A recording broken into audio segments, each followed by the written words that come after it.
근데 전 세계적으로 보면 룰루레몬이 위기라고 해요, 요즘에는.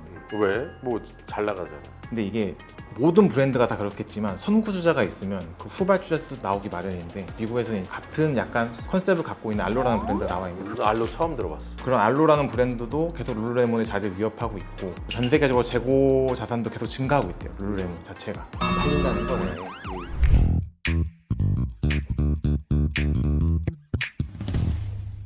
반갑습니다. 저희는 그 마일스톤 합동관세사무소의 관세자들이고요. 제 이름은 장요한입니다. 안녕하세요, 김환웅입니다. 안녕하세요, 강병훈입니다. 오늘 준비한 얘기 룰루레몬 브랜드입니다. 이야기를 시작해 보려고 하는데요. 사실 룰루레몬을 사입어 본 적은 없거든요. 두 분은 요가를 하시나요? 저는 여행 갔을 때는 해봤어요. 어디 여행 갔어요? 발리랑 강원도에도 갔을 때 해봤고, 꾸준하게 여행 갈 때마다는 합니다, 호텔에서. 호텔에서? 호텔에 코스가 있는 거야. 그쵸. 환웅이는? 나는 절대 안 해요. 부끄럽지? 생각만 해도 부끄러워. 일단 그 레깅스를 입는다라는 인식이 있다 보니 아니, 나는 요가와 필라테스의 차이를 아직 사실 정확히 모르거든. 그거를 알아? 사실은 모르는데 필라테스는 기구로 하는 거죠. 기구가 들어간 필라테스 아닌가, 요가에서? 요가를 기구라면 필라테스다. 요가 동작을 기구로 뭔가 좀 더 효율적으로 하는 게 필라테스 아닌가? 모르는구나. 정확히 모르지. 알겠습니다. 룰루레몬 좀 준비해 주셨는데 한번 이야기해 주세요. 룰루레몬이란 브랜드를 일단 오늘 설명을 하려고 하는데, 다들 어느 나라 브랜드 같아요? 캐나다라고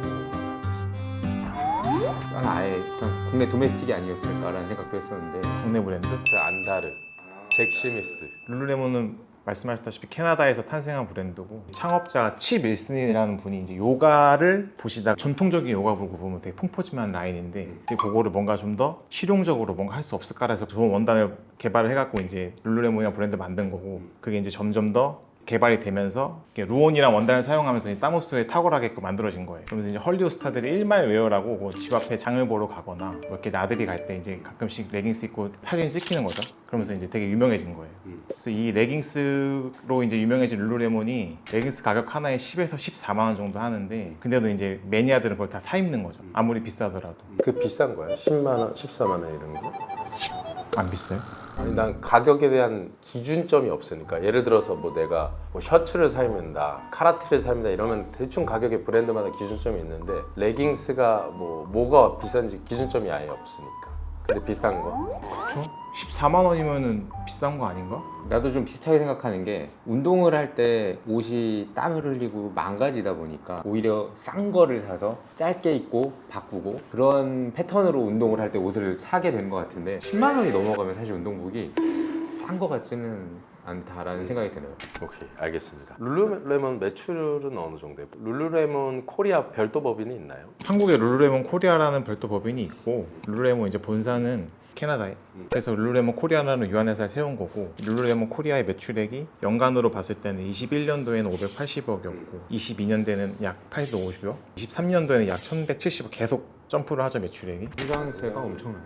룰루레몬의 영업이익을 보면은 21년에 약 20억, 22년에 36억, 23년에 81억이에요. 영업이익률 상대적으로 낮아요, 타 브랜드에 비교해봤을 때는. 매출액 대비 영업이익이 막 높은 편은 아니다. 낮은 거죠. 10%가 채 안 되는 거니까. 그리고 내가 알기로는 의류 쪽이 상대적으로 원가도 좀 낮은 걸로 알고 있는데, 이 정도의 영업이익은 굉장히 낮지 않은가. 본사는 어떻게 돼요? 본사는 이제 23년도 기준으로 매출액이 약 13조, 영업이익이 약 2조 9천억. 어마어마하죠. 뭐 감이 안 와요, 사실. 본사 전체로 영업이익률은 괜찮아요. 10%가 넘잖아요. 그러니까 뭐 구조적으로는 뭐 어떻게 되는지 모르겠지만 너무 낮게 책정된 거 아닌가라는 생각이 들어요. 매출액을 보면 계속 성장하고 있잖아요, 우리나라에서도. 영업이익률도 뭐 어쨌든 낮지만 꾸준하게 성장을 해오고 있어요. 근데 전 세계적으로 보면 룰루레몬이 위기라고 해요, 요즘에는. 왜? 뭐 잘 나가잖아. 근데 이게 모든 브랜드가 다 그렇겠지만 선구주자가 있으면 그 후발주자도 나오기 마련인데, 미국에서는 같은 약간 컨셉을 갖고 있는 알로라는 브랜드가 나와 있는 그 알로 처음 들어봤어. 그런 알로라는 브랜드도 계속 룰루레몬의 자리를 위협하고 있고, 전 세계적으로 재고 자산도 계속 증가하고 있대요, 룰루레몬 자체가. 팔린다는 거네. 룰루레몬이 코로나 때 홈트가 유행하면서 커졌거든요. 근데 코로나 때 알다시피 돈을 엄청 풀었잖아요. 그러면서 이제 돈을 막 소비하는 문화가 커졌었는데, 이제는 이제 그 문화가 바뀐 거예요. 소비 문화도 이제 점점 줄이자, 실용적인 걸 사자, 이런 식으로 바뀌면서 요가복의 샤넬이라는 이제 명칭을 갖고 있는 룰루레몬도 지가 점점 좁아지고 있는 거죠. 그래서 실질적으로 룰루레몬도 창사 이래 처음으로 목표치를 다 하향했대요, 이번에. 24년도 목표치를. 룰루레몬을 나는 사본 적이 없으니까. 런닝을 하는 사람이니까 이제 런닝복을 찾다가 룰루레몬을 입진 않는데 뭐가 좋냐 막 이렇게 사람들이 막 갑론을박을 하면 룰루레몬은 항상 나와요. 요가복 말고도 그러니까 운동하는 목들이 다양하게 이제 뭐가 그쵸. 룰루레몬이라는 게 요가복으로 유명해졌지만 사실은 이제 운동복을 만드는 회사다 보니까 모든 운동복을 다 아우르죠. 근데 이제 우리나라가 런닝이 붐이 일면서 룰루레몬이라는 브랜드도 같이 붐이 일었잖아요. 사람들이 다 룰루레몬 사 입는 거예요. 지금. 런닝하는 사람들 입장에서는 룰루레몬이 질이 그렇게 좋대요. 그 루온이라는 원단이 땀 흡수가 워낙 탁월하다 보니까 다들 이제 그거를 입는다고 하는데 내가 궁금한 거는 룰루레몬 본사의 영업이익률은 높단 말이야. 근데 한국 법인의 영업이익률이 낮아. 제품의 원가를 차지하는 여러 가지 다양한 요소가 있지만 이거 영업이익이 낮은 것 자체가 매출 원가가 좀 높은 영향도 있지 않을까 하거든요. 관세적으로 좀 이렇게 어떻게 보세요? 한번 분석해 주세요. 아무래도 매출 원가가 높다 보니까 당연히 영업이익률이 낮은 거고 룰루레몬 코리아가 손익계산서상 보면은 매출액 대비 상품 매입 원가가 제 기준엔 비교적 높다고 생각을 하거든요. 그 이유가 가설인데 룰루레몬 코리아라는 회사는 그 상품 매입 계약 체결을 룰루레몬 홍콩이랑 하고 있어요. 룰루레몬 홍콩이 어떻게 보면 아시아의 허브인데 상품 매매 계약부터 경영까지 모든 컨트롤 다 룰루레몬 홍콩한테 받는 거죠. 그렇다 보니까 룰루레몬이라는 회사는 상품을 수입을 할 때 홍콩에서부터 갖고 오는 거죠, 물건을. 우리가 관세사니까 상식적으로 생각을 했을 때 홍콩이랑 계약을 체결을 하더라도 물품들은 각국 아시아에서 올 거 아니에요. 보통 의류들은 베트남이나 방글라 뭐 이런 데가 많으니까. 굳이 물건을 옮겼다 또 옮길 필요가 없지. 그쵸. 근데 본사에서 처음 아시아를 공략하기 위해서 룰루레몬 홍콩 법인을 세웠으니까 거기가 이제 물류 허브일 거 아니에요. 거기다 물건을 다 갖다 놓는 거예요. 가설을 해보자면. 왜냐면 홍콩은 면세 지역이니까. 거기는 FTA를 고려할 게 없죠. 물건을 다 갖다 놓고 아시아의 가장 큰 시장이 어디예요? 중국. 루트가 쉽잖아요. 어쩔 수 없이 룰루레몬 홍콩에 있는 재고를 한국으로 보낼 수밖에 없는 거죠. 의류 관세 기본 관세 몇 퍼센트죠? 13%죠. 여기서 한번 짚고 넘어갈 거는 한국 그냥 기본 관세율이 8%인데 의류는 13%로 좀 높은 편이다. 근데 그럼 지금 이야기한 걸로 추정해 보면은 룰루레몬이 비싼 이유가 관세를 13%를 다 내고 있을 가능성이 있다는 거네. FTA 적용받으면 0%로 많이 떨어질 텐데. 영업이익률이 낮은 이유가 제 생각엔 FTA의 혜택을 못 보고 있어서 상품 외형화가 높을 수도 있다라고 생각하는 거죠. 하긴 근데 뭐 저기 원가가 높다고 다른 국가의 시장과 가격을 크게 차이 두긴 좀 어려우니까. 그래서 영업이익률이 낮다.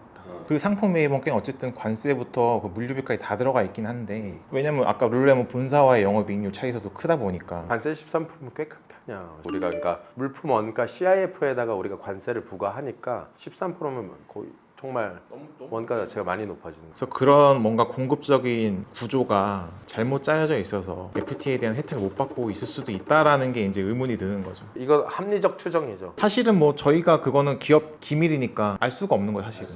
근데 얼추 퍼즐은 맞는다. 그러니까 홍콩에서 전반적인 걸 컨트롤하고 인보이싱만 하고 베트남에서 한국으로 직접 들어오면은 베트남 FTA를 적용받을 수 있을 텐데 홍콩으로 물건이 갔다가 오게 되면은 그 하나센 FTA 적용 못 받게 될 가능성이 있다. 합리적 추정입니다. 관세를 낮추게 되면은 운동복계 에르메스 그런 소비자 후생을 낮출 수 있는 포인트가 있지 않을까. 한데 또 반대편의 생각으로는 관세를 낮춘다고 해도 굳이 가격을 그거는 저 영업이익률에 반영되지 않을까요? 결국 한 사람 한 사람 사는 단가가 낮아지기보다 회사의 이익으로 돌아갈 가능성은 좀 크다. 그렇지만 그럼에도 불구하고 관세 FTA 혜택을 받으면은 소비자 후생을 좀 증대시키는, 쉽게 말해서 판매가를 좀 낮출 수 있는 어떤 룸은 생길 수 있다. 제 생각에는 제 가설이 맞다면 룰루레몬 코리아는 하루라도 빨리 공급 루트를 빨리 변경을 해야 돼요. 지금. 컨설팅을 받아야겠는데. 방송을 보고 계시는 룰루레몬 무역 실무자께서는 또 뭐 임원진께서 연락 주시기 바랍니다. 딥한 내용이긴 하지만 말 나온 김에 FTA 적용 못 받는 이유만 간단히 한번 설명해 주시죠. 우리가 가설을 세운 게 한 아세안 FTA를 못 받는다는 가설을 세운 거고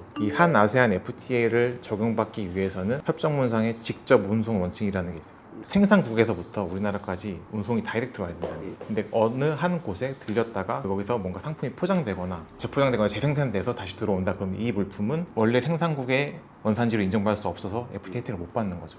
예를 들어서 베트남에서 생산된 물품이 홍콩의 물류 허브에 입고됐다가 우리나라로 다시 들어온다고 하면 이 물품은 홍콩에서 어떤 생산 과정을 거쳤는지 알 수가 없잖아요. 그래서 이건 직접 운송의 원칙이 위배되기 때문에 FTA 못 받는다. 보통 FTA 협정문에 그렇게 직접 운송 원칙이 대부분 기재돼 있죠. 대부분이 다 돼 있죠. 그렇게.